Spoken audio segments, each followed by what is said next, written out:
Good morning everyone, welcome to Geo Pakistan with Huma and Abdullah. अच्छा, अभी तो मैं उसी सोचो विचार में था जो 1100 अरब रुपए के पैकेज का ऐलान किया गया है ना कराची वालों के लिए। उसे बहुत से लोग ख्वाब कहते हैं, कुछ कहते हैं कि इस ख्वाब में कहीं कहीं हकीकत के रंग भरेंगे। आपने ये याद दिलाया है, टोटली फॉरगॉटन अबाउट इट, क्योंकि वो शुरू में लड़ाई हुई उसके ऊपर और उसके बाद कुछ हुआ ही नहीं। मैं आपको भूलने नहीं दूंगा क्योंकि ये इतना बड़ा पैकेज था जो कि ऑब्वियसली पूरे पाकिस्तान के तरक्याती बजट जितना पैकेज है। तो जब अनाउंस हुआ तो तब भी मुझे हैरानी थी, और लेट्स सी कि उस पर कितना अमल दरामद होता है। खैर, वो तो अमल दरामद होगा बाद में। अभी जो मसला है ना लेटेस्ट, वो ये है कि वो सूबा जो कि पूरे मुल्क की 70% गैस प्रोड्यूस करता है, वहाँ पे गैस नहीं आ रही, वहाँ गैस का बहरान है, सनतें बंद हैं। हमने आपको बताया था गैस लोड शेडिंग की वजह से घरों में गैस नहीं आ रही है, और माशाल्लाह अब बिजली भी नहीं आ रही है। वो इफेक्ट जो है ना, वो गैस ना आने का, वो तो हम सर्दियों की बात इतने दिनों से करते रहे हैं, लेकिन वो इफेक्ट अब महसूस होना शुरू हो चुका है। घरों में वाकई गैस इतनी कमाई होती है, आपको पता है ना कि एटलीस्ट चपाती पकाने के लिए घर में जो रोटी पकती है उसके लिए तो आपको तेज आग चाहिए होती है, और उस वक्त आपको समझ आ जाती है कि ये इससे ज़्यादा होने नहीं वाली। अब ये सिलसिला हुआ है गैस की वजह से, तो बिजली जाना स्टार्ट हो गई है, क्योंकि बिजली वालों का ये कहना है जी हमें भी गैस नहीं मिल रही होती तो हम आगे से क्या सिस्टम चलाएंगे। तो लिहाजा अब अनअनाउंस्ड और टाइमिंग्स पे एक load shedding, if you want to call it, वो भी होना start. I don't know if you are experiencing that. बिल्कुल लोड शेडिंग, जो रातों को मतलब रात को 11 बजे लाइट चली जाएगी, रात को 12 बजे चली जाएगी, और वो इलाके जो लोड शेडिंग से इससे पहले मुस्तस्ना थे उन इलाकों में भी अब तवातुर के साथ बिजली जा रही है। तो ये सूरत हाल है, ये अभी है। तो सोच लें कि ये आगे कुछ तो कराची का दर्द दिल आपको लग रहा था ना कि पूरी कौम और पूरा मुल्क और तमाम कायदीन रखे हुए हैं। गुज़श्ता दिनों जो सैलाब और बारिश के बाद सूरत हाल थी, तो हमने सोचा कि उन्हीं के गोश गुजार करते हैं कि ये लेटेस्ट चल रहा है इस शहर में, और कोई देखने सुनने वाला नहीं। तो आपकी लास्ट कुछ बातें थी ना, कोश गुजार और कुछ, मतलब है कि मुझे इन एसेंस समझ आ गया था, और लग रहा था कि बहुत गहरी कोई चोट लगी और दिल से इतनी मुश्किल उर्दू नहीं। अच्छा जी, मूविंग ऑन एंड ऑल्सो जिसको कहते हैं ना गर्मा गर्म जो आजकल खबरें चल रही होती हैं, तो उसकी भी अपडेट्स आपको देनी होती हैं। गुज़िश्ता रोज़ अपोजिशन की पाकिस्तान डेमोक्रेटिक मूवमेंट का पहला इजलास हुआ, और अपोजिशन इत्तेहाद के लिए हुकूमत मुखालिफ तहरीक का काम और मुश्किल होता जा रहा है। गुज़िश्ता रोज़ अपोजिशन की रहबर कमेटी का इजलास भी हुआ, लेकिन कुछ ठोस सामने ना आ सका। लेकिन मौजूदा सूरत हाल के तनाज़ुर में मुत्तहिदा अपोजिशन और उसकी तहरीक फ़िलहाल तो बहुत पीछे रह गई है। ऑपोजिशन के लिए मामलात आगे बढ़ाना किसी चैलेंज से कम नहीं है। इसी पे हम बात करते हैं। पीपल्स पार्टी का मौक़िफ़ लेंगे। पहले नैयर बुखारी साहब ने हमें ज्वाइन किया है, सीनियर रहनुमा हैं पाकिस्तान पीपल्स पार्टी के, साबिक़ चेयरमैन सेनेट भी हैं। शुक्रिया बुखारी साहब। बुखारी साहब, PDM के क़याम के बाद ये पहला इजलास था, और अगर अक्टूबर के पहले हफ्ते से एहतजाजी तहरीक चलनी है तो उम्मीद थी कि वाज़ेह प्रोग्राम दिया जाएगा, लेकिन ऐसा कुछ हो नहीं सका और ज़्यादा कन्फ्यूजन पैदा हो गई मुख्तलिफ मामलात पर। गुजारिश ये है कि ये APC के बाद ये रहबर कमेटी का इजलास हुआ, और जो फैसले APC में हुए 20 सितंबर को, वो उनके 26 पॉइंट्स थे और एक एक्शन प्लान था। उसको रहबर कमेटी ने एग्ज़ामिन किया, और क्योंकि ये एक अलायंस है पाकिस्तान डेमोक्रेटिक मूवमेंट के नाम से, तो इसको इसकी कंपोजिशन करने का इख्तियार APC में जितने लीडर्स शामिल थे उनकी क़यादतों को है, और कि इसका मरकज़ में सरबराह कौन होगा, इसके और बाकी ऑफिस बेरर्स कौन होंगे, ये इख्तियार रहबर कमेटी का या किसी और कमेटी का नहीं। और इसलिए हमने सजेस्ट किया कि जो APC पे शरीक पॉलिटिकल पार्टीज़ की लीडरशिप थी, वो जल्द आपस में कोऑर्डिनेट करके और उसका एक स्ट्रक्चर बना दें, और ऑफिस बेरर्स का भी वो फैसला कर लें, और ना सिर्फ मरकज़ के लेवल पे बल्कि ये सूबे के लेवल पे भी डिसाइड करना है उनको, और फिर आगे सूबे वाली जो क़यादतें होंगी वो ज़िली सतह पर करेंगी।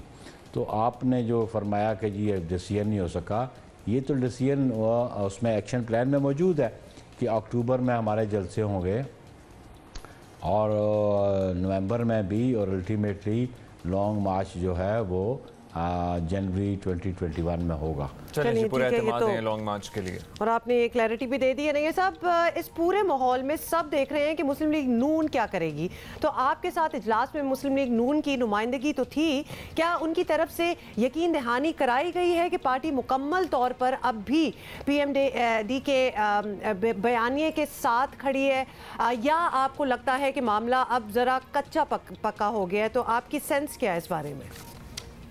देखिए, ये बात बुनियादी है कि जब ये APC हुई तो हर पॉलिटिकल पार्टी का एक अपना मौक़िफ़ था और उसने अपना एक मौक़िफ़ बयान किया, लेकिन फिर अल्टीमेटली एक डिक्लेरेशन जो है अनाउंस हुआ, और वो डिक्लेरेशन जो था, जिसे आप रेजोल्यूशन कहें, जिसे आप करारदाद कहें, उसके 26 नुकात हैं और तमाम पॉलिटिकल लीडरशिप जो मौजूद थी अपने डेलीगेशंस के हमरा, उन्होंने उस 26 नुकात पे कंसेंसस है।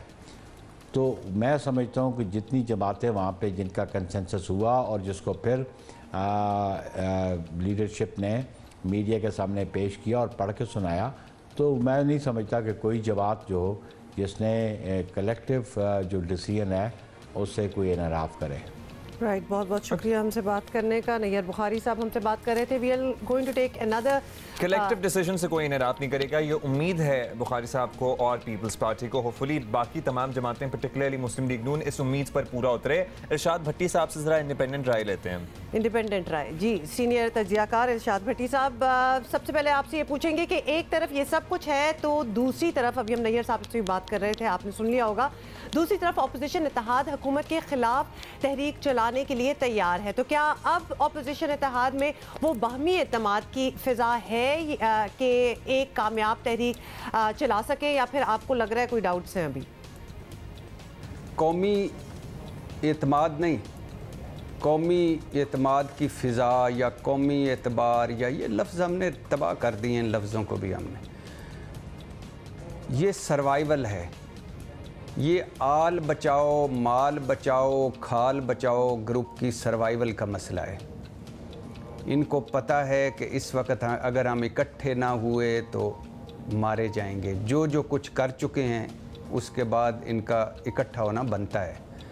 तो ये वो मफादात की छतरी तले सारे इकट्ठे हैं, वरना मुस्लिम लीग नून पीपल्स पार्टी के हवाले के बारे में क्या ख्यालात के रखती है और पीपल्स पार्टी मुस्लिम लीग नून के बारे में क्या ख्यालात रखती है, मौलाना साहब इन दोनों के बारे में क्या ख्यालात रखते हैं, और ये दो मौलाना साहब के बारे में क्या ख्यालात रखते हैं, ये सबको पता है। तो ये कोई सर्वाइवल का मसला है। तो जब सर्वाइवल का मसला होता है तो ये पूरी कोशिश करेंगे सेनेट इलेक्शन से पहले अगले 2-3 महीनों में हाइप क्रिएट करने की, ताकि इमरान खान से जान छुड़ाई जा सके और फिर से बारी बारी खेला जा सके। अच्छा, ये कोशिश करेंगे। भट्टी साहब ये बताइएगा, पहले ये बात तो पहले ही की जा रही थी कि हुकूमत को अपोजिशन से नहीं अपनी परफॉर्मेंस से ख़तरा है, तो आपके ख्याल में क्या अब हुकूमत की परफॉर्मेंस उस सतह पर आ चुकी है कि ये ख़तरा शायद टल गया है, या अभी और काम करना पड़ेगा हुकूमती टीम को? बहुत काम करना पड़ेगा। काम क्या करना पड़ेगा कि वो इमरान खान साहब ने जो नारे मारे थे, खुद एहतसाबी घर से शुरू करनी पड़ेगी। और वो जो दवाइयाँ स्कैंडल, आटा गंदम स्कैंडल, चीनी स्कैंडल, पेट्रोल स्कैंडल, इनके मुल्ज़मों के ख़िलाफ़ या इन माफियाज़ के ख़िलाफ़ एक्शन लेना पड़ेगा। इसके अलावा कॉन्फ्लिक्ट ऑफ इंटरेस्ट, मिसाल के तौर पे रज़ाक दाऊद साहब, नदीम बाबर साहब और बहुत सारे लोग जिनके कारोबार भी हैं और जो हुकूमतों में भी है, उनसे जान छुड़ानी पड़ेगी। इमरान खान साहब को पुलिस पटवार रिफॉर्म्स करनी पड़ेंगी, जिसके एजेंडे के लिए वो आए थे। लोग रुल गए हैं पुलिस और पटवार में। इमरान खान साहब को महंगाई और बेरोज़गारी और गुर्बत के हवाले से इक़दामात उठाने चाहिए और उठाने पड़ेंगे। इमरान खान साहब को उस्मान बुज़दार साहब और बहुत सारे ऐसे लोग जो ओहदों को, जिन ओहदों पर है उनको डिज़र्व नहीं करते, उनसे जान छुड़ानी पड़ेगी। इस टीम के साथ, मैं पहले भी कह चुका हूँ, इस टीम के साथ तब्दीली का एजेंडा ऐसे ही है जैसे लाहौर में भंगी चौक से भंगी तोप लेकर आप अमेरिका से लड़ने निकल जाएं। मैं भट्टी साहब ये जरा देख रहा था कि लाहौर में भंगी चौक कौन सा है? मैं एंड वाली उस पर थोड़ी सी कंफ्यूज हो गई थी भट्टी साहब। शुक्रिया आपका। बहुत शुक्रिया। भंगी चौक कौन सा है वैसे? आप हमें लिख के बताइएगा आज जियो पाकिस्तान में। यानी सारी बात जो भट्टी साहब ने की, इरशाद भट्टी साहब ने, वो एक तरफ होगी, हम उस चौक पे अड़ गए। चलें वो भी रिपीट करते हैं। भट्टी साहब कह रहे हैं कि इस टीम के साथ तब्दीली का एजेंडा पूरा नहीं हो सकता, वो सेट असाइड। भंगी चौक कौन सा है लाहौर में? और आपको बताएं कि अक़वाम मुत्तहिदा में मसला कश्मीर की गूंज है। तुर्क सदर ने पाकिस्तान और कश्मीरियों से दोस्ती का हक अदा कर दिया। वज़ीर आज़म इमरान खान के खिताब से पहले ही भारत पर सख्त दबाव आ चुका है। तुर्क सदर रजब तैयब अर्दोआन ने जनरल असम्बली में मसला कश्मीर उठा दिया। उन्होंने वाज़े तौर पर कहा कि मसला कश्मीर एक अहम तनाज़े है। हम मसला कश्मीर का हल अक़वाम मुत्तहिदा की करारदादों के मुताबिक चाहते हैं। फरवरी 2020 में तुर्क सदर ने दौरा पाकिस्तान के दौरान पार्लियामेंट के मुश्तरका इजलास खिताब में भी वाज़े किया था कि कश्मीर पर तुर्की का वही मौक़िफ़ है जो पाकिस्तान का है। अक़वाम मुत्तहिदा की जनरल असम्बली से वज़ीर आज़म इमरान खान भी खिताब करेंगे, ताहम तुर्क सदर ने इससे पहले ही भारत पर दबाव बढ़ा दिया है।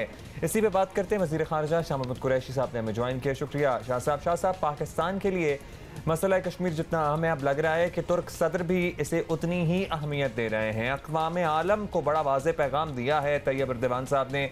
आप समझते हैं कि तुर्की की इस सफारती मदद के बाद आलमी ताकतों पर मसला कश्मीर को संजीदा लेने के लिए दबाव में इजाफा होगा? देखिए, मसले कश्मीर को संजीदा लेना पड़ेगा। हम सदर अर्दोगान के शुक्रगुजार हैं कि उन्होंने अपनी तकरीर में उसका जिक्र किया। जितनी ताकतें हैं उन्हें एहसास होना चाहिए कि अगर वो इस खित्ते में जनूबी एशिया में अमन और इस्तेकाम देखना चाहते हैं और दो एटमी कुव्वतों के अंदर अगर कोई पेचीदगी पैदा होती है और वो हद से ज्यादा तजावुज करती है तो दुनिया उससे गैर ताल्लुक रह नहीं पाएगी। चुनांचे इस मसले को उन्हें संजीदगी से लेना होगा। कश्मीर की सूरत हाल, मकबूजा कश्मीर की सूरत हाल बहुत बिगड़ चुकी है और बिगड़ती चली जा रही है। शाह साहब, वज़ीर आज़म इमरान खान इस बार भी यकीनन मसला कश्मीर अक़वाम मुत्तहिदा के फोरम पर उठाएंगे और कश्मीरियों के हक़ की बात करेंगे। तो इस वक्त पाकिस्तान की दुनिया से फौरी डिमांड क्या है और कश्मीरियों को फौरी रिलीफ कैसे मिले? देखिए, यकीनन इमरान खान साहब कश्मीरियों का जिक्र करेंगे। उन्होंने पिछले साल किया था। मैं समझता हूँ कि जो फौरी हमारा मुतालबा है वो उन पर जो रिस्ट्रिक्शंस हैं, जो पाबंदियां हैं, जो बुनियादी हुकूक हैं, उन्हें बहाल होना चाहिए। जो कम्युनिकेशन ब्लैकआउट है, ब्लॉकेड है, उसे खत्म होना चाहिए और उनकी जो डोमिसाइल के रूल्स में जो तरमीम करके वहाँ उनका जो डेमोग्राफिक स्ट्रक्चर चेंज किया जा रहा है उसे बंद होना चाहिए। अच्छा शाह साहब, एक तरफ अक़वाम मुत्तहिदा में कश्मीरियों की आवाज़ पहुँच रही है तो दूसरी जानिब हिस्ब रिवायत भारत ने लाइन ऑफ कंट्रोल पर इश्तियाल अंगेज़ी शुरू कर दी है। अब भारत पर यह दबाव किस तरह डाला जाए कि वो ऐसी शरारतों से बाज रहे? भारत आए दिन जब वो अंदरूनी मुश्किलात का शिकार होता है, जब उन्हें मकबूजा कश्मीर में सूरत हाल उनके काबू से बाहर होती दिखाई देती है तो वो तवज्जो हटाने के लिए इस किस्म की कार्रवाइयाँ करता है। इस वक्त भारत जो कोरोना की सूरत हाल है भारत में, जिस तेजी से वो फैल रहा है, जिस रफ्तार में वहाँ अमवात हो रही हैं, 1100 लोग हर दिन जो है लुकमा अजल हो रहे हैं, उस मिसमैनेजमेंट से तवज्जो हटाने के लिए वो लाइन ऑफ कंट्रोल पर आए दिन फायरिंग करता रहता है और इसका नोटिस भी लेना चाहिए। और मेरे मुख्तलिफ फोरम पर अभी जब मैं SCO के इजलास पे गया हुआ था तो वहाँ जो मेरी 2 तरफा मुलाकातें हुई, वहाँ मुख्तलिफ मैंने वज़ीर ख़ारजा के इस तरफ तवज्जो दिलाई। शाह साहब, बहुत बहुत शुक्रिया हमसे बात करने का। और सबसे बड़ी डिमांड तो डेफिनेटली रिस्ट्रिक्शंस लिफ्ट करने की है कश्मीरियों पे, और वो जो कम्युनिकेशन ब्लैकआउट की आप बात कर रहे हैं, बिल्कुल कट ऑफ हो जाना दुनिया से फॉर सो लॉन्ग। ये this is almost like a death sentence in this day and age. Indeed, जहां कम्युनिकेशन ही हर चीज है। It's been months now the world needs to take notice। अभी हम आगे बढ़ेंगे और बाय द वे आपको पता है ना कि अभी कराची में तो ज़रा गर्मी उरूज पर है, वैसे पंजाब में भी गर्मी है, लेकिन फिर भी लोगों ने मछली खाना शुरू कर दी है क्योंकि सितंबर फिर अक्टूबर बर वाले महीने जब शुरू होते हैं ना तो पीपल स्टार्ट इजाज़त मिल जाती है। लेकिन एक जगह है जहाँ मछली एक्चुअली थोड़ी सी लोगों के लिए एक क्या कहूँ जरा मुश्किल हो जाएगी मिलना। आपको बताएं कि नारान की झीलों और दरियाए कुन्हार में पाई जाने वाली नायाब नस्ल की जी ट्राउट फिश है। आप लोग अगर वहाँ गए हो तो हर जगह एक साइन भी लगा होता है कि जी फ्रेश ट्राउट भी मिल रही होती है, फार्मिंग भी की होती है लोगों ने। उसकी इतनी ज़्यादा शिकार किया गया है कि उसकी वजह से ये बिल्कुल मिलना जो है ये मुश्किल होगी, इसकी पैदावार भी कम हो गई है। कागान डेवलपमेंट अथॉरिटी ने इस मछली को बचाने के लिए इसके शिकार और ख़रीदो फरोख्त पर 2 साल की पाबंदी लगा दी है। तो ये भी बड़ी अजीब बात है क्योंकि when you go there that is a very good dish that you really want to have, और उनका बनाने का तरीका भी अपना ही है। खैर एनीवे, हमारे रिपोर्टर कौसर सलीम बंगश ने KDA बोर्ड के चेयरमैन डॉक्टर एमल जमान से बात की इस बारे में। जरा सुन लें कि क्या हो रहा है वहाँ। हम चाहते हैं जी कि ट्राउट फिशिंग को हम एज अ स्पोर्ट इंट्रोड्यूस करें फॉर इंटरनेशनल टूरिज्म। उसमें ऐसे होगा जी कि फर्स्ट फेज में हमने फॉर 1 ईयर मिनिमम इसको बैन करना है, और जो कर दिया है सेक्शन 144 लगा के, क्योंकि बहुत ज़्यादा इलीगल नेटिंग और डायनामाइटिंग और इवन जो था बिजली का इस्तेमाल हो रहा था करंट का। आजकल एक परमिट 500 रुपए पे 5 ट्राउट अलाउड है। वी आर प्लानिंग कि नहीं, ये जो है 1000 का परमिट होगा and you can take home 2 trout, the rest 3 you can catch but you have to release. जब फिश ज्यादा दरिया में रहेंगे और कैच नहीं हो सकेंगे, they will be more of vigilant to the artificial bait, तो उसमें जी दे विल ब्रीड मोर। जब फिश यहाँ ज्यादा होगी तो as a tourism destination we can put in that it is a place for trophy fishing. और दुनिया में जी there are people in Canada, US, Scotland who pay a lot of money to go to this sort of places, और वहाँ पे जाके वो fish पकड़ते हैं, तस्वीर उतार के उसको रिलीज करते हैं। It's not for eating. तो एज अ ट्रॉफी स्पोर्ट अगर हम इसको इंट्रोड्यूस करेंगे तो ये टूरिज्म पे बहुत बड़ा एक जो है सिविलाइज्ड वर्ल्ड में बहुत बड़ा इसका हमें इस पर रिस्पॉन्स मिलेगा। देखिए प्लान्स तो बड़े अच्छे हैं अगर वाकई इम्प्लीमेंट हो जाए, क्योंकि इन प्रिंसिपल तो अच्छा साउंड कर रहा है, लेकिन ये होते हुए पता नहीं कैसे हो गया। And I am just thinking कि हमारी जो नेशनल साइकी है, एक चीज़ हाथ में आ ही गई है जैसे कि मछली है, तो मुश्किलों से पकड़ी है, कैसे जाने देंगे? ये आपको पता है ना, हमारे कुछ इश्यूज हैं as a nation, so that is something that needs to be looked upon. लेकिन अच्छी बात है अगर चीज़ ख़त्म हो रही है तो ऑफ कोर्स अगर आप उस 2 साल के लिए इन्होंने उस पर बैन लगा दिया है ताकि वो ज़रा ज़्यादा बढ़े। अच्छा, बहुत से हमने केसेस देखे हैं, लेकिन अब चूंकि सोशल मीडिया इतना एक्टिव है तो मैं अपने सीनियर क्राइम रिपोर्टर कॉरेस्पॉन्डेंट से पूछ भी रहा था कि आप पहले भी इसी तरह जमानतें खारिज होने पर मुलजिम भाग जाया करते थे, तो पता लगा कि पहले भी होता था, लेकिन अब चूंकि हर एक के हाथ में मोबाइल फोन है और वो फुटेज बन जाती है तो हमें शायद हैरानी हो रही है। हर चीज़ तो अब वीडियो बन जाती है ना, तो अब हमें नजर आ रहा है, पहले तो सुनते थे और फिर इतना तवज्जो नहीं रहती थी, अब तो रिपीट पे यू एक्चुअली सी कि लोग भाग रहे हैं अदालतों से, तो थोड़ा सा एक लिटरली रह जाते हैं कि कैसे मुमकिन हो रहा है सारा, और ये मुमकिन हो रहा है। अच्छा, ये हम ऑब्वियसली डोगर साहब से पूछेंगे कि हो कैसे रहा है, लेकिन सबसे पहले प्रीएम्बल आपको दे दें कि मुरीद अब्बास केस हो या डॉक्टर महाशाह मुकदमा, इतने हाई प्रोफाइल मुकदमात के मुल्ज़मान अदालतों से भाग रहे हैं और उन्हें कोई रोकने वाला नहीं। कानून के साथ ऐसा मजाक कैसे हो सकता है, यही हमारा सवाल भी है। पुलिस को जवाब देना पड़ेगा। सुप्रीम कोर्ट ने मुरीद अब्बास कत्ल केस में मुल्ज़िम आदिल जमान को जमानत पर रहा करने का सिंध हाई कोर्ट का हुक्मनामा मुअत्तल कर दिया। जमानत मुस्तरद होने पर आदिल जमान 10 सितंबर को सुप्रीम कोर्ट कराची रजिस्ट्री से बाआसानी पैदल फरार सुप्रीम कोर्ट कराची रजिस्ट्री से, और he walked out, he did not even run, वो पैदल चल के जा रहा है। उसके बाद 21 सितंबर को, ये आप देख भी सकते हैं, 21 सितंबर को डॉक्टर महा मुबैना कत्ल केस में सिटी कोर्ट ने मुल्ज़िम जुनैद और वक्कास की दरखास्त जमानत मुस्तरद की, और इस बार उन्हें भगाने वाला कोई और नहीं, खुद उनका वकील था जो तफ्तीशी अफसर की गिरफ्तारी से रोकता रहा। दोनों मुल्ज़िमान अहाते अदालत से दौड़ते हुए बाहर निकल गए। मुल्ज़िम जुनैद को एक हाथ में हथकड़ी भी लगी हुई थी। मुल्ज़िम जुनैद का कहना है कि तफ्तीशी अफसर से को 1 लाख रुपए रिश्वत दे चुका है वो। इससे पहले हमारे सीनियर कॉरेस्पॉन्डेंट नुमाइंदा खुसूसी अफजल नदीम डोगर साहब हमारे साथ मौजूद हैं। डोगर साहब, आप तो कितने सालों से कवर कर रहे हैं ये केसेस। एक सेकंड डॉक्टर साहब, ये जुनैद खुद कह रहा है कि 1 लाख रिश्वत दी थी, मतलब हर चीज सामने। अब उसको इस बात की तकलीफ है कि भी मैंने जो तुम्हें पैसे दिए तो मुझे भागने नहीं दिया। अच्छा, मैंने इनके लॉयर ख्वाजा नवीद हैं, उनसे भी, खुद जुनैद ने प्रेस कॉन्फ्रेंस की, उससे भी बात हुई। तो उसमें जो मैंने नतीजा अखज़ किया ना इसमें, कि ये वाहिद केस है जिसमें उनको जस्टिस लेने के लिए भी पैसे देने पड़ रहे हैं। सारे केसेस यानी और केसेस में तो होता ही होता है कि कोई भी होती है खुदकशी, इवन कोई भी हो। अब इसमें उनका लॉयर ने बताया कि भी उन्होंने 5 लाख रुपए एडवांस दिए उनको कि भाई हमें जस्टिस देना, इंसाफ करना, ज्यादती नहीं होनी हमारे साथ में। उसके बाद ये बेल हुई है, उसके ज़ाहिर पता है, इनको पता चल गया था कि बेल रिजेक्ट होनी है। तो कोर्ट से जब वो हुआ तो लाख रुपए पहले दे चुका था कि आपने हमारा पीछा नहीं करना, हमें जाने देना।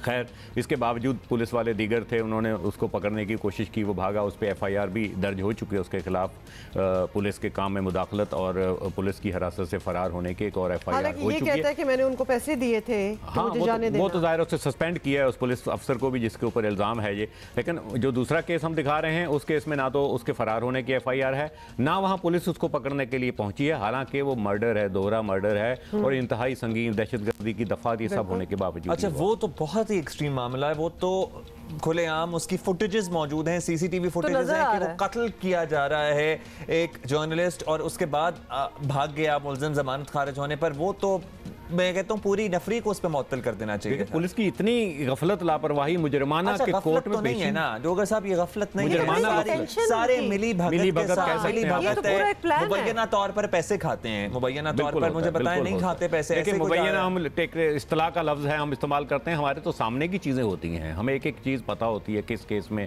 कैसे क्या हो रहा है।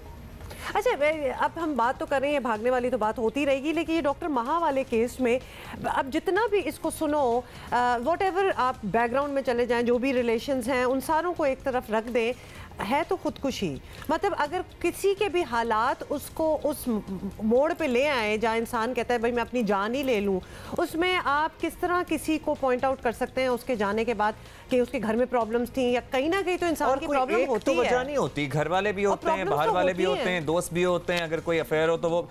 अब मुझे ये जरा कंफ्यूज है, हम दोनों ही इस बारे में पहले भी बात कर रहे थे कि अगर तो ये खुदकुशी कंफर्म है तो फिर क्यों लोगों को साथ में घसीट। देखिए, खुदकुशी कंफर्म है लेकिन इसकी रिस्पांसिबिलिटी फिक्स करने की कोशिश हो रही है। तो डोगर साहब, रिस्पांसिबिलिटी देखिए, खुदकुशियां हो, हाँ, लेकिन रिस्पांसिबिलिटी की ओर आएंगे ना, मैं बीइंग ए फादर, उसका वालिद जिम्मेदार है कि इस तरह के हालात क्यों दिए। मसलन उसको वालिद जो है, एक दफ़ा खाली जो माजी में जो पुलिस ने रिकॉर्ड भी निकलवाया, एक दफ़ा उन्होंने अपनी बेटी को इस हॉस्पिटल में ड्रॉप किया, यानी रिसेंटली।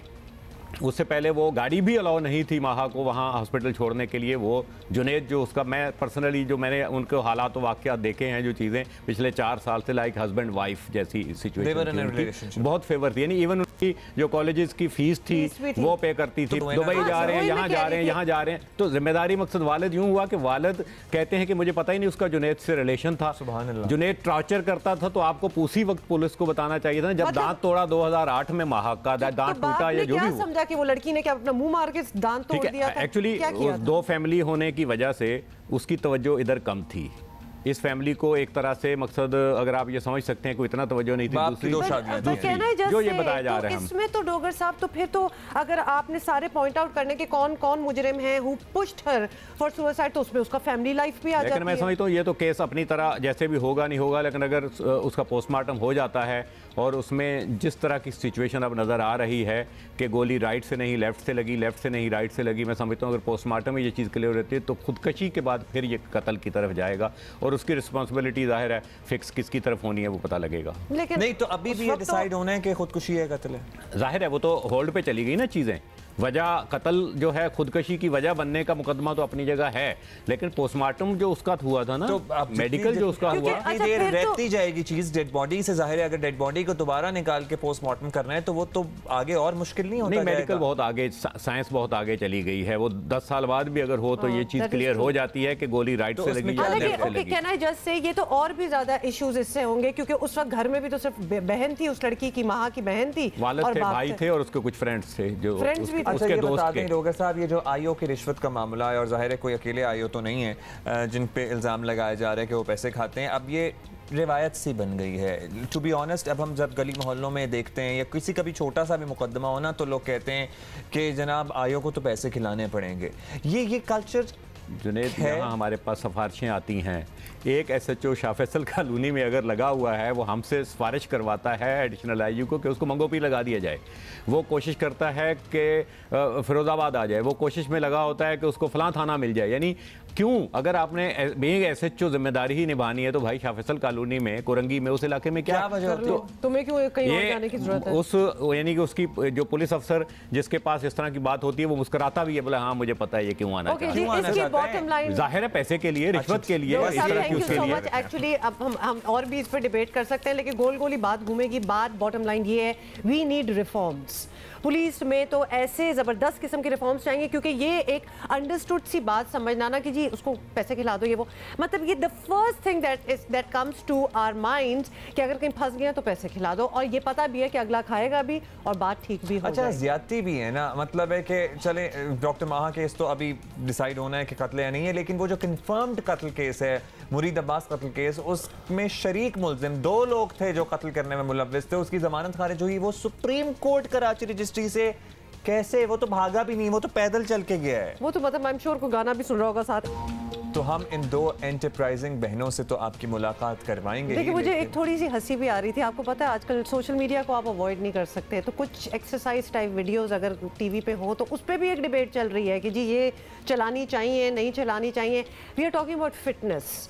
तो खैर anyway we'll talk about that later. अच्छा जी, अभी हम जरा सुबह आपको बता रहे थे अपना दुखड़ा रो रहे थे कि कितना ऑड टाइम्स पे बिजली जा रही है, और गैस क्राइसिस की वजह से कहा जा रहा है कि बिजली जा रही है। कभी गैस की कमी की कहानी, कभी लोड मैनेजमेंट का किस्सा है, मौसमों की सख्तियां, क्या अब फुहार पड़े तो बिजली गायब, बारिश हो तो बिजली गायब, ओस पड़ जाए तो बिजली गायब। तो ये सारी चीज़ें हैं, और लोगों का शिकवा फिर के इलेक्ट्रिक से बनता है कि इंफ्रास्ट्रक्चर पे इन्वेस्ट नहीं करते हैं, और जिसकी वजह से शहरियों की ज़िंदगी अजीरन होती है। आजकल क्या चल रहा है और क्यों लोड शेडिंग इतनी हो रही है? उन इलाकों में भी हो रही है जो लोड शेडिंग से मुस्तस्ना है, जानेंगे। नूर अफशा हमारे साथ है, स्पोक्स पर्सन के इलेक्ट्रिक। नूर अफशा, अब बहुत शिकायत हैं, हमने तो आज शो स्टार्ट ही इस तरह की है। ये क्या सर्कल है जिसमें कहा जा रहा है जी गैस नहीं मिल रही तो लिहाजा बिजली नहीं आ सकती, अब हम we are also bound by it. आप बेहतर एक्सप्लेन कर सकती हैं कि क्या हो रहा है? सबसे पहले अस्सलाम वालेकुम, थैंक यू आपने मुझे कॉल किया ताकि मैं एक्सप्लेन कर सकूं कि ये इशू क्या है। एंड आई थिंक बहुत इम्पोर्टेंट है ये बात कहना कि हम वाकई बहुत माजरत ख्वाह हैं। हम नहीं चाहते कि इस तरह की कोई सिचुएशन कभी भी हो, और हम भी सफ़र कर रहे हैं साथ साथ इस सिचुएशन में, क्योंकि हम चाह रहे हैं कि बिजली सप्लाई करें लेकिन नहीं कर पा रहे। प्रॉब्लम यह है अल्टीमेटली कि हमारे प्लांट्स को ऑपरेट करने के लिए एक सर्टन गैस प्रेशर चाहिए होता है। वाइल SSGC की जानिब से हमें रिक्वायर्ड गैस की वॉल्यूम दी जा रही है, लेकिन जो रिक्वायर्ड प्रेशर है वो निहायत कम है। हमारे 2 पावर प्लांट्स एटलीस्ट ऑपरेट नहीं कर पा रहे, तो वो अवेलेबल है लेकिन उसकी प्रोडक्शन नहीं आ पा रही, और इसकी वजह से लगभग 250 से 300 मेगावाट की शॉर्टफॉल का सामना करना पड़ा है। डिमांड जहां थी वहीं खड़ी हुई है, लेकिन सप्लाई में इस गैस प्रेशर की कमी की वजह से कमी आ गई है, जिसकी वजह से हमें लोड मैनेजमेंट करनी पड़ रही है। जब हमारे प्लांट्स जैसे प्रेशर नॉर्मलाइज होता है, आप लोगों की जाहिर है इस सिलसिले में नूर साहबा आपकी बात हुई है SSGC के हुकाम से कि अब ये गैस मैनेजमेंट का मसला है या प्रेशर नहीं आ रहा है, तो अभी तो सर्दियां आनी हैं। क्या ये मसला टेम्परेरी है, क्या ये मसला लॉन्ग टर्म चलेगा? तो फिर तो हम शायद तैयार हो जाएं सर्दियों में भी लोड शेडिंग के लिए। हमने हमारे 5 पावर प्लांट्स हैं, जिसमें से 4 पावर प्लांट्स गैस पे ऑपरेट करते हैं और 1 पावर प्लांट फर्नेस ऑयल पे ऑपरेट करता है।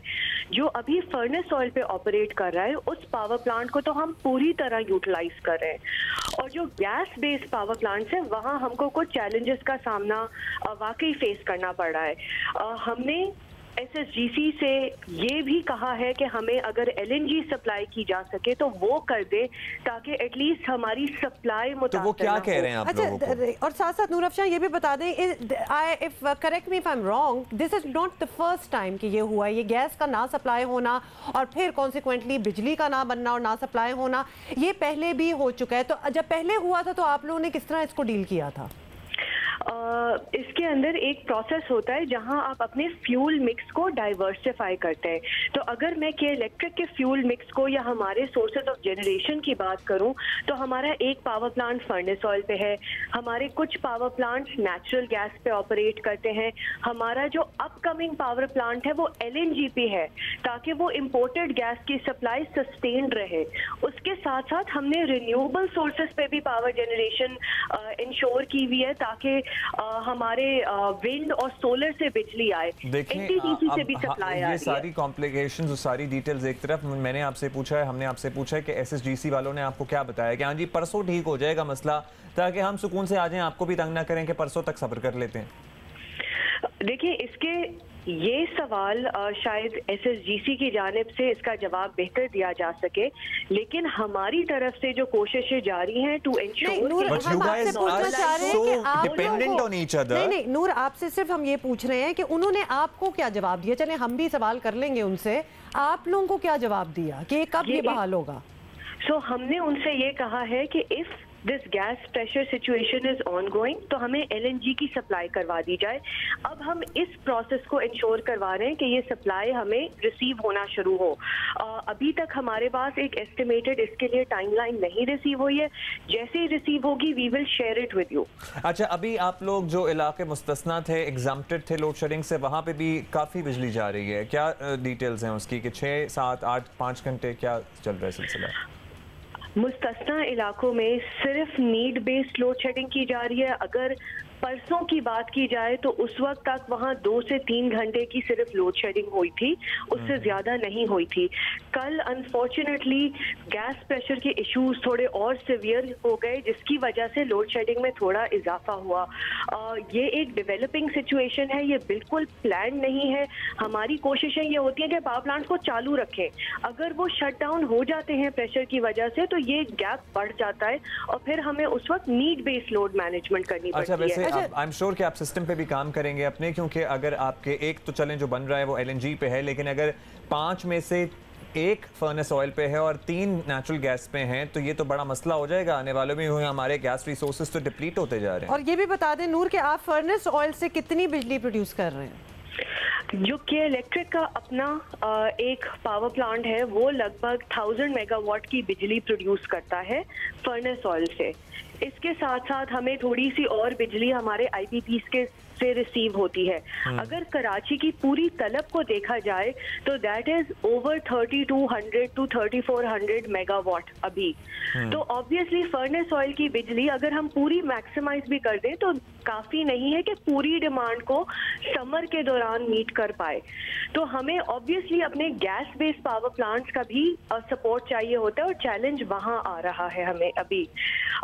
हमारी कोशिश यही है जो मैंने बताई थी कि आइंदा दिनों में हम और ज्यादा अपने फ्यूल मिक्स को डाइवर्सिफाई करें, रिन्यूएबल्स को इंक्रीज करें, कोल की तरफ शायद जाए, LNG का इजाफा करें क्योंकि LNG इंपोर्टेड है। अगर इंडिजिनस सोर्सेज डिप्लीट हो रहे हैं तो LNG की सप्लाई बहाल रहे। इन एनी केस नूर, ये आपके लॉन्ग टर्म प्लान्स हैं, नेचुरली 2 दिन की बात तो है नहीं।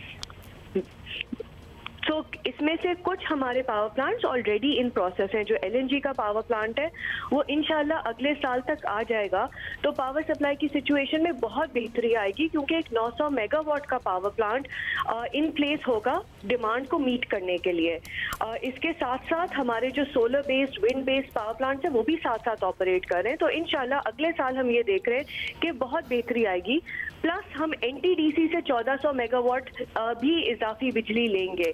तो ये जो हम सिचुएशन अभी देख रहे हैं इंशाल्लाह वो अगले साल दोबारा नहीं रिपीट होगी। और आप लोग अगले साल के लिए बारिशों के लिए भी प्लीज तैयार रहिएगा, वैसे ही हमने सोचा। अच्छा Noor, we realize you have a very tough job क्योंकि आपको ये जस्टिफाई करना पड़ता है और हम जैसे लोग मानने को तैयार नहीं होते बिकॉज ये हर साल का जब सुनते हैं ना कि जी अगले साल बेहतरी होगी, हम मतलब बच्चे, जवान, पाकिस्तान बुढ़ापे की तरफ पहुंच रहे हैं, लेकिन ये अगला साल अच्छा, और आया टफ नहीं। जॉब आपकी इसलिए भी क्योंकि आपके घर भी लोड शेडिंग होती होगी और उतनी होती होगी इसलिए। बिल्कुल, असल में हम भी सबसे पहले सारे से, तो हमें पूरा का पूरा आपके दुख और आपकी पेन का भी अंदाजा है।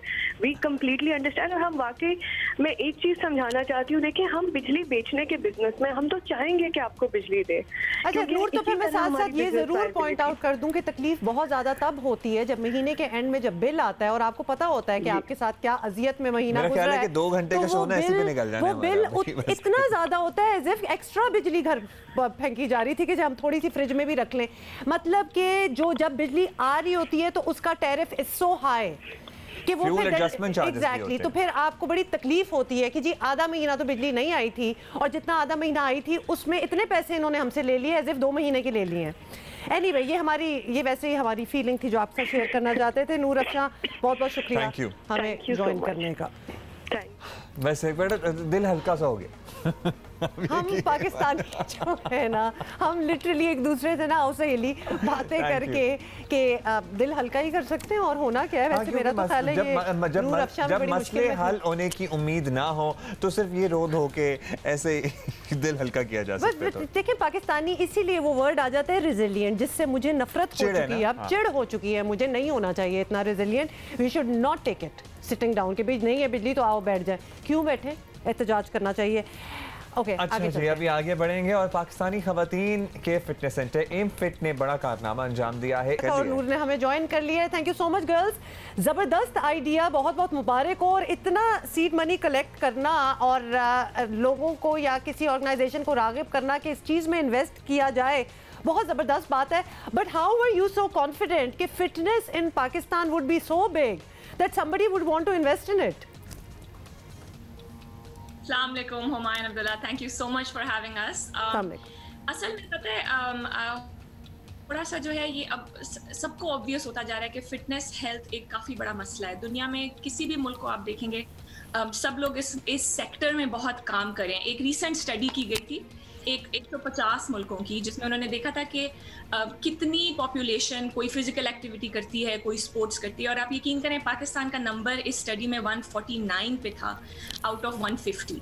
और जिस तरह की हमारी यंग पॉपुलेशन है, जिस तरह का लोगों का अपटेक है सोशल मीडिया, मोबाइल फ़ोन्स का, और हम हेल्थ के इश्यूज देख रहे हैं, ये स्टेटिस्टिक्स देख रहे हैं, तो इन्वेस्टर्स भी और जितने भी पढ़े लिखे आई थिंक लोग हैं टेक्नोलॉजी की तरफ जो आना चाहते हैं, उनको पता है कि फिटनेस एक बहुत बड़ा बूमिंग सेक्टर है। बाकी मुल्कों में तो है ही, अब पाकिस्तान में भी इसका बहुत बड़ा स्कोप है। और एम फिट भी जो है, अब हमारे आपने इंट्रोडक्शन में बताया कि हम जिम से शुरू हुआ था, स्टूडियो से शुरू हुआ था, अब हमारा एक बहुत बड़े आप कह लें स्केल पे हम ऑनलाइन इसको लेके जा रहे हैं और फोकस हमारा वुमेन पे है, उधर से हम शुरू कर रहे हैं। अच्छा, यही मैं मॉडल आपका जानना चाह रहा था कि जाहिर है अगर आपने इतनी बड़ी किसी ऑर्गेनाइजेशन में आपने पिच करना है जिसमें जाहिर है बहुत से कंटेंडर्स हैं जो चाहते हैं कि ये सीड मनी उन्हें मिले, तो आपने क्या अपना आइडिया ऐसा प्रपोज किया जिससे आपको लगता है कि आप बाकियों को पीछे छोड़ के आगे निकल गए? Assalamualaikum Abdullah, thank you so much for having us. I think जो हमारा definitely एक unique selling point था वो ये था कि हम औरतों पे बहुत ज़्यादा फोकस करते हैं और businesses वही आगे जाते हैं, उन्हीं को ही सपोर्ट सबसे ज़्यादा मिलती है जो social problems को highlight करते हैं और कोशिश करते हैं कि अपने business model से उन problems को solve कर सकें। और definitely health का मसला तो है ही हमारे मुल्क में, पाकिस्तान में एक बहुत बड़ा problem है which needs to be solved। लेकिन साथ साथ औरतों की हेल्थ का मसला एक उससे भी बड़ा प्रॉब्लम है। सो जिस भी स्टडी में पाकिस्तान का रैंक देखा जाएगा उसमें औरतों के स्पेसिफिक जो हमारा रैंक है it's even worse. So because it was a bigger problem and unfortunately इतने players नहीं थे, fortunately maybe for us but unfortunately for Pakistan there are not that many players जो इस specific मसले को solve करने की कोशिश कर रहे हैं। We were I think able to make a mark and I think the last point was that just the way we approach fitness, ठीक है, फिटनेस को समझा जाता है कि ये एक बड़ा बोरिंग सी चीज़ है, कोई सजा दे रहे हैं आप अपनी बॉडी को, सुबह उठ के आप जाएं वर्जिश करें, 2 महीने में कोशिश करें आपका 5-10 किलो लूज हो जाए और बस फिर इसको टाटा बाय बाय कह दें। तो ये हमारा कॉन्सेप्ट ही नहीं था शुरू से ही, और हमने बहुत पिछले 5 सालों में फोकस किया कि हम औरतों को, लोगों को एजुकेट करें कि भाई फिटनेस से आपको चाहिए क्या, आपकी बॉडी के लिए सजा नहीं है, आपकी बॉडी के लिए एक्चुअली एक जो है ना it's a good experience. We totally identify with you. कोशिश हमारी एटलीस्ट बोलने में तो बहुत है और लोगों को राग़िब करने में है, लेकिन what's the plan now that you have made a mark, अब you are on a platform जहां आपको काफ़ी सराहा भी जा रहा है, एंड देन चैलेंज भी है सामने, obviously now you have the seed money, you have a plan, करना क्या है? बिल्कुल हुमा, हम इसको हमेशा यूं कहते हैं, नूर और मैंने जब शुरू भी किया था ना, हमारा बड़ा एक क्लियर मिशन था कि हमने पाकिस्तान में फिटनेस की गेम को चेंज करना है, हमने पाकिस्तान को one of the fittest countries in the world बनाना है। और हम एक्चुअली अपनी सारी ये इन्वेस्टमेंट राउंड से गुजरते हुए भी हम सबको यही कहते आए हैं कि ये हमारा मिशन है, और हमने वो रास्ते ढूंढने हैं जो हमें इस मिशन की तरफ सक्सेसफुली हमारे मुल्क को लेके जा सकते हैं। सो अभी हमारा प्लान यही है कि हम अपनी जो है ऑनलाइन प्रेजेंस के थ्रू, जितना पाकिस्तान में मोबाइल पेनिट्रेशन है, अब इंटरनेट पेनिट्रेशन है, उसके थ्रू हम देखते हैं कि 110 मिलियन ख़वातीन हैं जिन तक हम पहुंचाना चाहते हैं ये हेल्थ और फिटनेस का सोल्यूशन। इवेंचुअली हम इसको देखते हैं कि ये हमारे हेल्थ केयर सिस्टम से, आप देखेंगे इंशाल्लाह एक दिन ये जो हमारी मूवमेंट है, जो हमारी रेवोल्यूशन है जिसको हम कहते हैं, ये हमारे हेल्थ केयर सिस्टम से।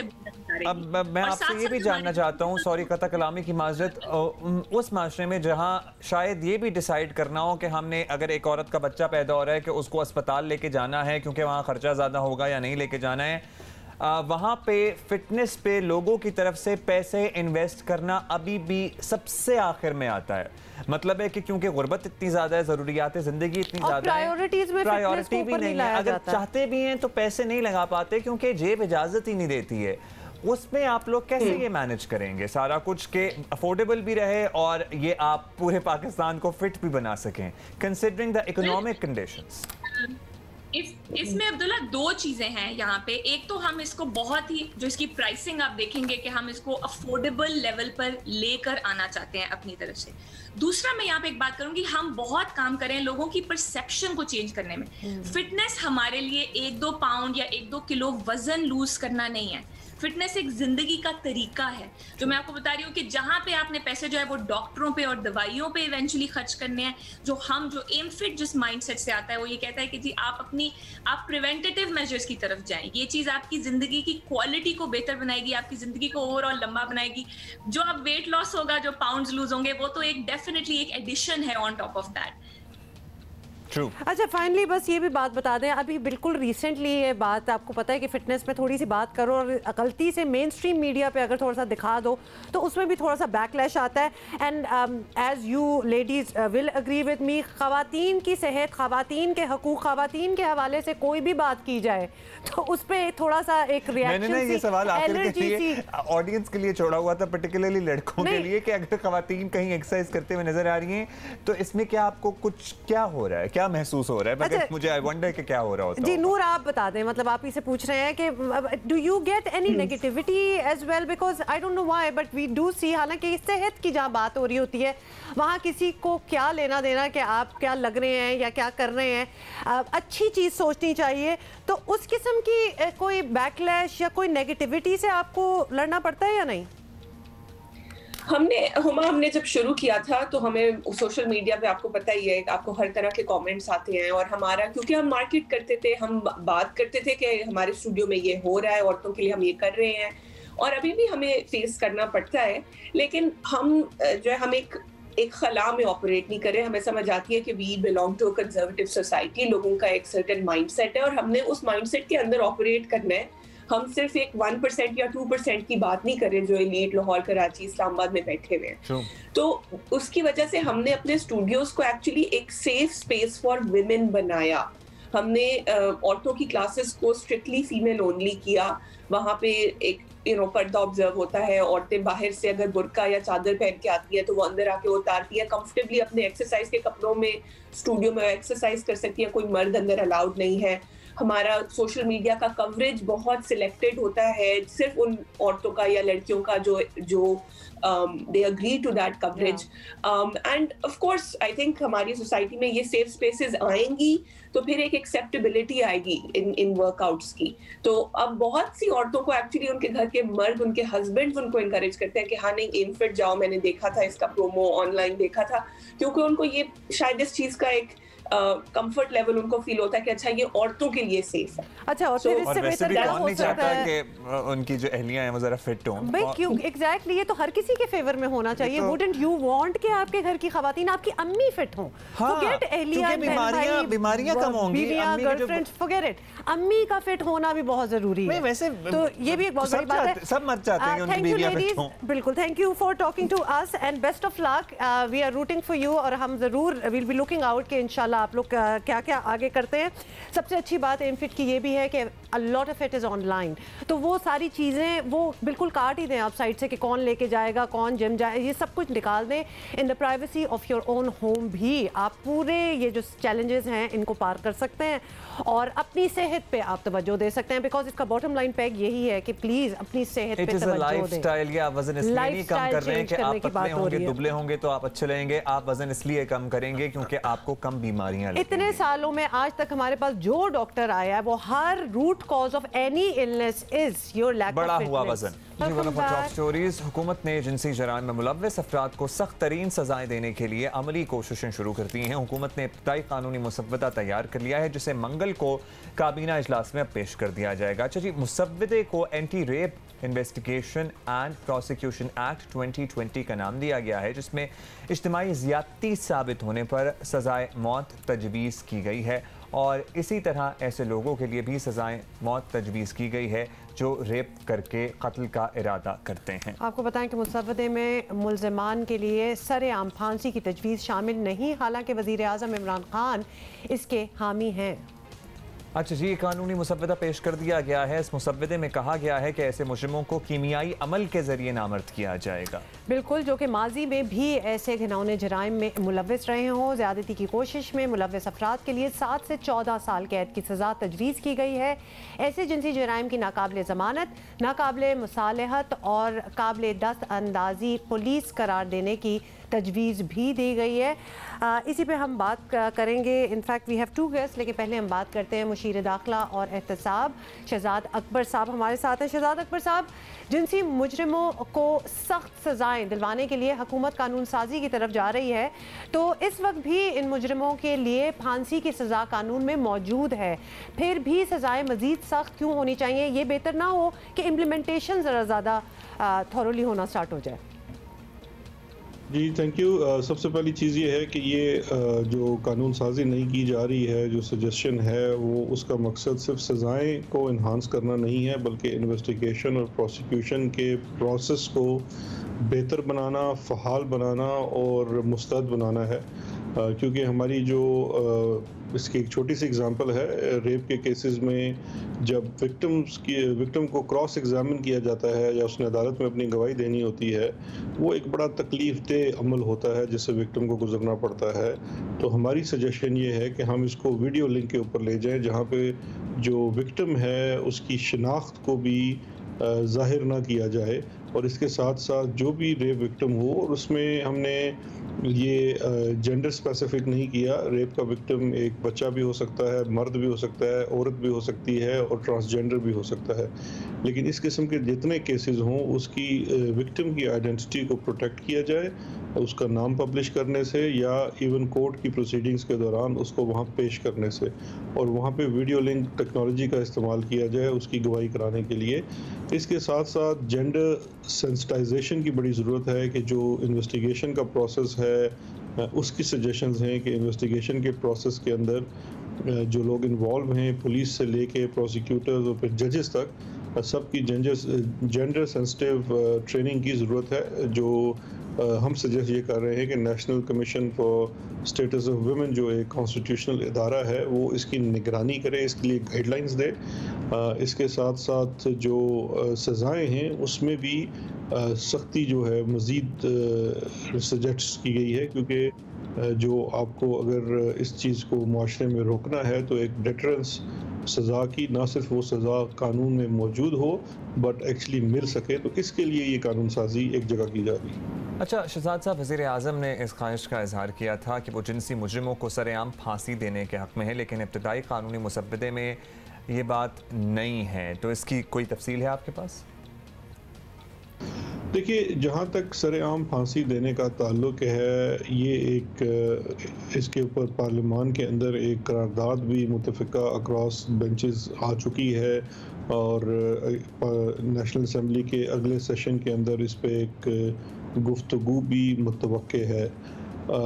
इसमें मुख्तलिफ आरा हैं। अभी इस बिल के अंदर तो ये सजेशन नहीं है कि सरेआम फांसी दी जाए। इसके अंदर केमिकल कास्ट्रेशन की एक ऑप्शन मौजूद है, इसके अंदर डेथ पेनल्टी की ऑप्शन मौजूद है, लेकिन ये तमाम चीज़ें इस वक्त जो पहला इसका मसवदा था, चूँकि वज़ीर-ए-आज़म साहब की तरफ से मुझे ये कहा गया था कि इसके ऊपर काम किया जाए, तो पहला मसवदा कैबिनेट की इनिशियल एक डिस्कशन के लिए पेश किया गया। इन प्रिंसिपल उसको मंजूर किया गया। अब एक कैबिनेट की सब कमेटी होती है जहाँ पे बड़ी डिटेल डिलिब्रेशंस होती हैं। पॉलिसी सतह के ऊपर भी काबीना के कुछ अरकान जो जिनका बैकग्राउंड लॉ से भी होता है वो इसके अंदर हैं, लॉ मिनिस्टर उसको हेड करते हैं। नेक्स्ट वीक इंशाल्लाह उसमें ये मसवदा डिस्कस होगा। फिर एक फ़ाइनल शक्ल इख्तियार करके जब ये कैबिनेट आता है पास होके फिर ये नेशनल असम्बली में जाएगा, बिकॉज हम ये समझते हैं कि ये एक ऐसा बिल है जिसके ऊपर कंसेंसस हो और तमाम जमातें जो भी इसमें कंट्रीब्यूट करना चाहे उनका आए और फिर जो भी एक अक्सरीती फ़ैसला हो वो एक बिल की शक्ल में आए। हम शहजाद अकबर साहब अभी भी ये समझने की कोशिश कर रहे हैं कि इसमें नई चीज़ क्या होगी, बिकॉज प्रॉब्लम तो सारी इम्प्लीमेंटेशन की ही आ जाती है। एक बात यह भी है कि कैपिटल पनिशमेंट को ज़्यादा मौसर नहीं माना जाता, लेकिन बहरहाल अब भी ज़्यादती के मुजरिमों के लिए सज़ाए मौत का कानून तो ऑलरेडी मौजूद है। तो मसला ये है कि मुजरिम को सज़ा मिलती नहीं है। हमारा क्रिमिनल जस्टिस सिस्टम जो है उसको भी परहैप्स रीहॉल करने की ज़रूरत है, ओवरऑल करने की ज़रूरत है, तो उसके बारे में क्या कहेंगे? जी देखिए, जिस तरह मैंने पहले अर्ज़ किया कि ये बिल जो है ये इसका नाम ही हमने सजेस्ट किया है rape investigation and prosecution act 2020, जिसके तहत हम ये सजेस्ट कर रहे हैं कि जो तफ्तीश का अमल है उसके अंदर जेंडर सेंसिटिविटी को सामने रखते हुए एक सीनियर ऑफिसर ऑफ पुलिस इसका इन्वेस्टिगेटिंग ऑफिसर हो। अभी एग्जिस्टिंग सिस्टम में एक सब इंस्पेक्टर होता है, इसमें हम एक गेजेटेड ऑफिसर ग्रेड 17 हम ये भी सजेस्ट कर रहे हैं कि प्रेफरेंस ये होगी कि इसके अंदर कोई फीमेल ऑफिसर हो जो इस किस्म की सेंसिटिव इन्वेस्टिगेशंस करे। इसके साथ साथ प्रोसिक्यूटर्स की भी जो ट्रेनिंग है जेंडर सेंसिटिविटी उसके ऊपर ध्यान है, और साथ जो जब शहादत का वक्त आता है उस वक्त जो विक्टिम की टेस्टिमनी है, और मैंने जैसे पहले अर्ज़ किया सज़ाएं ना होने की एक बहुत बड़ी वजह जब टेस्टिमनीज़ होती हैं तो उसमें अक्सर विक्टिम्स पेश नहीं होते, या वो उस डर से उस खौफ से कि उनको अपने रेपिस्ट का सामना करना पड़ेगा अदालत में। तो अगर ये इसके अंदर वीडियो लिंक के तहत आइडेंटिटी हाइड करके गवाही आ जाए तो मैं ये समझता हूँ, और ये एक चीज़ दुनिया के दीगर ममालिक में भी की जा रही है। और एक और जो चीज़ हम कर रहे हैं कि इन केसेस के अंदर राजीनामा ना हो सके। शहजाद अकबर साहब सबसे बहुत शुक्रिया आपने हमसे बात की, लेकिन आपने जो ये बात की है ना कि ये इन्वेस्टिगेशन में एक टॉप ऑफिसर, हमने देख लिया है कि टॉप टू बॉटम सोच क्या रखते हैं। ये हर चीज़ से ज़्यादा सबसे मुश्किल काम ये है कि हम अपनी इन्वेस्टिगेशन ऑफिसर्स का माइंडसेट बदलें। और हमारे वैसे ये जो कोशिश की जा रही है ना, ये जो सेंसिटिविटी को मद्देनजर रखते हुए कि सामना ना करना पड़े, nobody wants to relive that moment, क्योंकि वो जब सामने आता है रेपिस्ट आपका तो आप उस मोमेंट को दोबारा जीते हैं। अगर मैं अपनी अम्मी को किसी भी डॉक्टर के ले जाऊँ, सबसे पहले डॉक्टर कहता है वजन कम करें। अब सारी बीमारियों की जड़ी ये होती है। तो वो जो हम एम फिट की बात कर रहे थे ना, उस पर ज़रा तवज्जो दें प्लीज़। अपने घर की ख़वातीन को इनकरेज करें कि वो अपनी फिटनेस पे तवज्जो दें।